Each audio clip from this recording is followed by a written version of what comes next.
Sastra channel நேயர்களுக்கு நமஸ்காரம். அனுதினம் ஆனந்தம் நிகழ்ச்சியில் உங்கள் அனைவரையும் சந்திப்பதில் மிக்க மகிழ்ச்சி.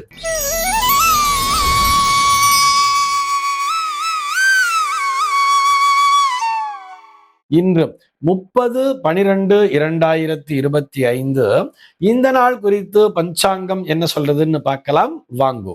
இன்றைய தினம் விஸ்வாவசு வருடம் மார்கழி மாதம் 15ஆம் தேதி செவ்வாய்க்கிழமை. திதி பார்த்தோம்னா வளர்பிறை தசமி திதி காலை 7:51 வரைக்கும் இருக்கு. அதனைத் தொடர்ந்து வளர்பிறை ஏகாதசி திதியானது வந்து விடுகிறது. இன்னைக்கு நட்சத்திரம் பார்த்தோம்னா பரணி நட்சத்திரம் நாளைய தினம் அதிகாலை 5:01 வரைக்கும் இருக்கு. அதனைத் தொடர்ந்து கிருத்திகை நட்சத்திரம் என்பதும் வந்து விடுகிறது. இந்த நாள் முழுவதுமே ஒரு சித்தயோகம் கூடிய நாளாக அமைந்திருக்கிறது. இதுபோக பஞ்சாங்கத்திலே வரக்கூடிய யோகம் அப்படின்னு சொல்லி பார்த்தோம்னா இன்றைக்கு சித்தம் அப்படிங்கிற ஒரு நாம யோகத்தை கொடுத்திருக்கா.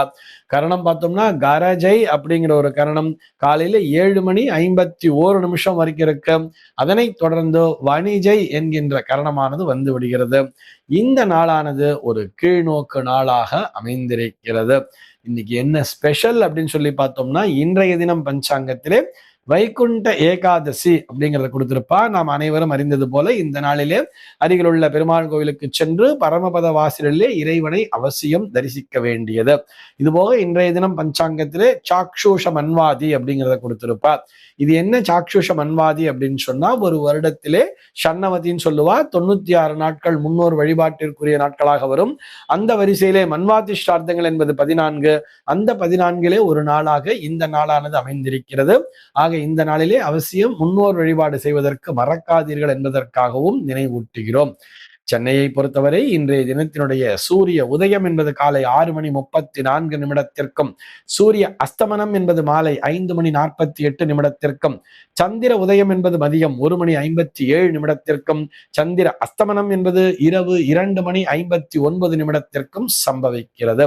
பிரம்ம முகூர்த்தம் பார்த்தோம்னா நாளைய தினம் அதிகாலை 4:52 முதல் காலை 6:34 வரையில் நீடித்திருக்கிறது. சென்னையை பொறுத்தவரை இன்றைய தினத்தினுடைய ராகு காலம் என்பது மதியம் 3 மணி முதல் மாலை 4:24 வரையிலும், யமகண்டம் என்பது காலை 9:22 முதல் பகல் 10:47 வரையிலும், குளிகை காலம் என்பது மதியம் 12:11 முதல் 1:35 வரையிலும் சம்பவிக்கிறது. தினாந்தம் பார்த்தோம்னா இன்றைய தினம் இரவு 1:47 கொடுத்திருக்கா. சூலம் பார்த்தோம்னா இன்றைக்கு வடக்கே சூலம் பகல் 11:03 வரையில் அந்த சூல தோஷம் என்பது உண்டு. அதற்குரிய பரிகாரமாக பால் அருந்திவிட்டு வடக்கு திசையை நோக்கி பயணிக்கலாம் அப்படிங்கிறதையும் சொல்லி இருக்கா. இன்றைய தினத்தினுடைய ஆன்மீக தகவலாக நம்ம என்ன பார்க்க போறோம் சொல்லி பார்த்தோம்னா இன்றைய தினம் வைகுண்ட ஏகாதசி இல்லையா.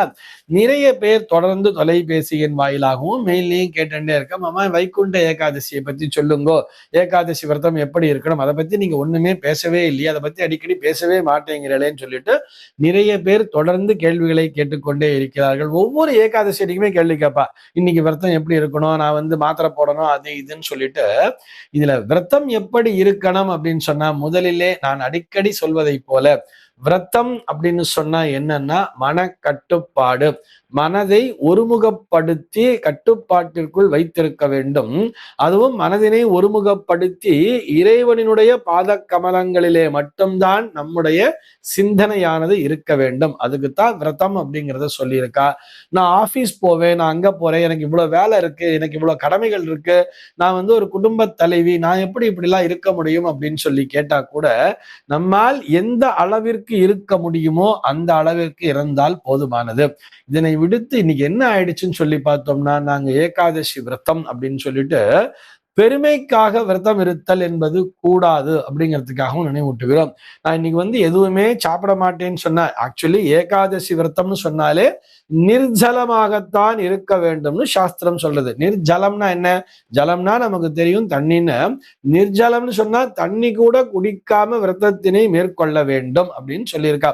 அந்த நாள்ல பார்த்தோம்னா எல்லாரும் ஒரு சௌகரியமான ஒரு இடத்துல இருந்துட்டு இருப்பா. அப்படியே அந்த இடத்துக்குள்ளேதான் வெளியிலே போகிற வேலை அப்படிங்கிறதெல்லாம் கிடையாது.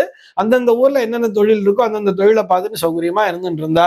முதல் நாளே சாப்பிட்டுட்டு இந்த நாள்ல இந்த நேரத்துல இருந்து விரதத்தை ஆரம்பிச்சிடணும்னு இருக்க.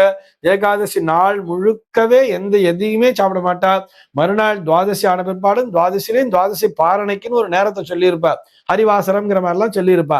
அந்த மாதிரி துவாதசி பாரணை எந்த நேரத்துல பண்ணணுமோ அந்த நேரத்துல பாரணையை பண்ணிட்டு தான் சாப்பிடணுங்கிறதெல்லாம் இருந்தது. அப்படி ஃபாலோ பண்றதுக்கு உடல், கால, தேச, இந்த சூழல் எல்லாமே ஒத்துழைத்தது. அந்த மாதிரி இருந்துட்டு இருந்தா. காலப்போக்கில இருக்க முடியலன்னு வரும் பொழுது, நான் இன்னைக்கு சப்பாத்தி மட்டும் சாப்பிட்டு இருப்பேன்னு ஒரு சில பேர் சொல்லுவா. உப்பு இல்லாம சப்பாத்தி சாப்பிடுன்னு ஒரு சில பேர் சொல்லுவா. இன்னும் ஒரு சில பேர் நான் வெறும் பால் பழம் மட்டும் சாப்பிட்டுட்டு விரதத்தை இருக்கேன்னு சொல்லுவா. அது அவரவர்களினுடைய சௌகரியத்திற்கு உட்பட்டது. ஆனால் விதிமுறைகள் என்று வரும் பொழுது நிர்ஜலமாகத்தான் ஏகாதசி விரதத்திலே இருக்க வேண்டும் சொல்றார். அதுவும் பெரிய ஏகாதசியாகிய இந்த வைகுண்ட ஏகாதசி என்று வரும் பொழுது நிச்சயமாக நிர்ஜலமாகத்தான் விரதத்தினை மேற்கொள்ள வேண்டும். ஆனால் எல்லோருக்கும் அதற்கு உடல்நிலை என்பது ஒத்துழைக்குமா என்பதையும் பார்க்க வேண்டும் அல்லவா? நமக்கு உடல்நிலை ஒத்துழைக்காத பட்சத்திலே இது போன்ற சௌமியமான உணவுகளை உட்கொண்டால் போதுமானது. இன்னைக்குன்னு பார்த்துட்டு தான் நான் இட்லி, மிளகா பொடி, சட்னி, சாம்பார்னு வச்சுட்டு சாப்பிடுவேன் அப்படிங்கிற மாதிரி எல்லாம் வேண்டுமென்றே பிடிவாதத்திற்காக செய்யவும் கூடாது. அதே நேரத்திலே பசிக்குதே நினைச்சுண்டு விரதத்தை இருக்கவும் கூடாது. பெருமாளினுடைய திருநாமங்களை சொல்லிக்கொண்டே நிறைய ஆன்மீக உபதேசங்கள், ஆன்மீக கதா காலக்ஷேபங்கள் நிறைய நடந்துட்டே இருக்கும். ஆலயத்திற்கு போறோம், ஆலயத்துல போய் ஒரு கைங்கரியத்தை பண்றோம், சுவாமி கைங்கரியம் பண்ணிட்டு அந்த சுவாமியினுடைய முகத்தை பார்த்துட்டு இருக்கும்போதே நிறைய பேருக்கு பசிக்கவே பசிக்காது. சொல்லுவா தெரியுமா, நான் டெய்லி எனக்கு காலையில பிரேக்ஃபாஸ்ட் சாப்பிடாம இருக்கவே முடியாது, ஆனா அன்னைக்குன்னு பார்த்து எனக்கு ஏதோ பசிங்கிறதே தெரியலன்னு சொல்லுவா தெரியுமா. ஏன் பசிங்கிறது தெரியலன்னு சொன்னா, அந்த மூளையினுடைய சிந்தனையானது வேற எங்கோ சென்று விடுது. எங்கோன்னா இறைவனினுடைய அந்த பாத கமலங்களுக்குள் சென்று விடுகிறது. அதனால பசிங்கிறது தெரிய மாட்டேங்கிறது. அந்த மாதிரி என்கேஜ் பண்ணிக்க வேண்டியது, தன்னை தானே என்கேஜ் பண்ணிட்டு இருந்தோம்னா நிச்சயமாக இது போல் மனமானது சஞ்சலப்படாது. இது போக நிறைய பேர் என்ன பண்ணுவான்னு பார்த்தா, ஆத்துல பரமபதம் அப்படிங்கிறத வாங்கி வச்சுட்டு விளையாடிட்டு இருப்பா. பரமபதம் விளையாடிட்டு இருக்கும்போது கூட ரொம்ப சத்தம் போட்டு, விளையாட்டிலே ஆர்வம் என்பது இருக்க வேண்டியதா, அதுக்காக ரொம்ப கத்தி கத்தி நம்ம ஆஹா நான் தாயம் போட்டுட்டேன், உனக்கு பாம்பு வந்துருச்சு, நீ இறங்கிட்டேன்னு அவன் பாம்புல இறங்குறத பார்த்து சந்தோஷப்படக்கூடாது. அந்த பாம்பு ஏணிகள்லாம் எதற்காக வச்சுட்டு இருக்கான்னு சொன்னா, அந்த தத்துவத்தை புரிந்து கொள்ள வேண்டும். பாம்புங்கிறது ஒரு பாபமாகவும் அந்த ஏணிங்கிறது ஒரு புண்ணியமாகவும் பார்க்கப்படுகிறது அல்லவா. ஏணியில ஏறிண்டே வரும்பொழுது நம்ம சரி கரெக்டா போயிட்டே இருக்கோம்னு அர்த்தம். அதே நேரத்துல பாம்புல இறங்கிட்டா வருத்தப்படப்படாது. நம்முடைய பாப கர்மாக்கள் அந்த இடத்திலே தொலைந்து கொண்டிருக்கிறது. ஆக மறுபடியும் நம்ம முயற்சித்து மறுபடியும் புண்ணியம் தேடி நாம் ஏணியின் மூலமாக ஏறிக்கொண்டே செல்ல வேண்டும் என்கின்ற அந்த உயரிய தத்துவத்தையும் அங்கே வைத்திருப்பார்கள். இப்படி சிந்தித்துக் கொண்டுதான் ஆட வேண்டுமே தவிர, அவனுக்கு பாம்பு எப்படா உழும், அவனுக்கு 3 விழுந்தா அவன் பாம்புல போய் மாட்டிப்பான், 105ல இருந்து 108க்கு போயிடும் நம்பருங்கிற மாதிரிலாம் இவ மனசுக்குள்ளேயே கால்குலேட் பண்ணிட்டே இருப்பா. அவனுக்கு அதுதான் உழணும்னு சொல்லி பிரார்த்தனை பண்ணிட்டு அப்படி பரமபதம் விளையாடுவதன் மூலமாக ஏகாதசி விரதத்தினுடைய பலனை அனுபவிக்க முடியாது. எல்லோருமே ஏணிப்படியிலேயே ஏறிக்கொண்டிருக்க வேண்டும். அதையெல்லாம் சிந்திக்காம இறைவா அப்படிங்கிற இறைவனினுடைய திருநாமங்களை மட்டுமே சிந்தித்துக் கொண்டுதான் அந்த பரமபதத்தையும் விளையாட வேண்டும். இது போக அந்த ஆன்மீக விஷயங்களிலே தான் கவனத்தை செலுத்தணுங்கிறார். நிறைய பேர் பார்த்தோம்னா வைகுண்ட ஏகாதசி நள்ளிரவு சிறப்பு திரைப்படம் போட்டிருக்காங்க தியேட்டர்ல, நான் நைட்டு போய் படம் பார்க்க போறேன், அதுவும் என்ன ஒரே டிக்கெட்ல 3 படம் போடுறா, ராத்திரி செகண்ட் ஷோ, அப்புறம் மிட் நைட் ஷோ, அப்புறம் ஏர்லி மார்னிங் ஷோன்னு போட்டுருவா, நான் காலைல 7 மணிக்கு வீட்டுக்கு வந்துருவேங்கிற மாதிரிலாம் சொல்லிட்டு சினிமாவுக்கு போவா. அதுபோல சினிமாக்களை பார்த்து கொண்டு, திரைப்படங்களை பார்த்து கொண்டு நான் கண் விழிக்கிறேன் என்று சொல்லி இருந்தாலும் அந்த விரதத்தினாலும் பலன் என்பது நிச்சயமாக கிடைக்காது. இதையும் நினைவிலே கொள்ள வேண்டும். வீட்டிலேயே ஒரு ஆன்மீகம் சம்பந்தப்பட்ட ஒரு திரைப்படத்தை பார்க்கிறோம் சொன்னா அது முழுக்க முழுக்க ஆன்மீகம் சம்பந்தப்பட்ட திரைப்படமாக இருக்க வேண்டும். அது மாதிரி அந்த கருத்துக்களை பற்றி அந்த படத்தை கொஞ்ச நேரம் சாயங்காலம் பார்த்துட்டு இரவெல்லாம் அந்த திரைப்படத்தில் இருக்கக்கூடிய கருத்துக்களை பற்றி குடும்ப உறுப்பினர்களோடு விவாதித்துக் கொண்டிருக்கலாம். அதற்கு பின்னால் இருக்கக்கூடிய தாத்பரியம் என்ன, தசாவதாரத்தினுடைய தாத்பரியம் என்ன.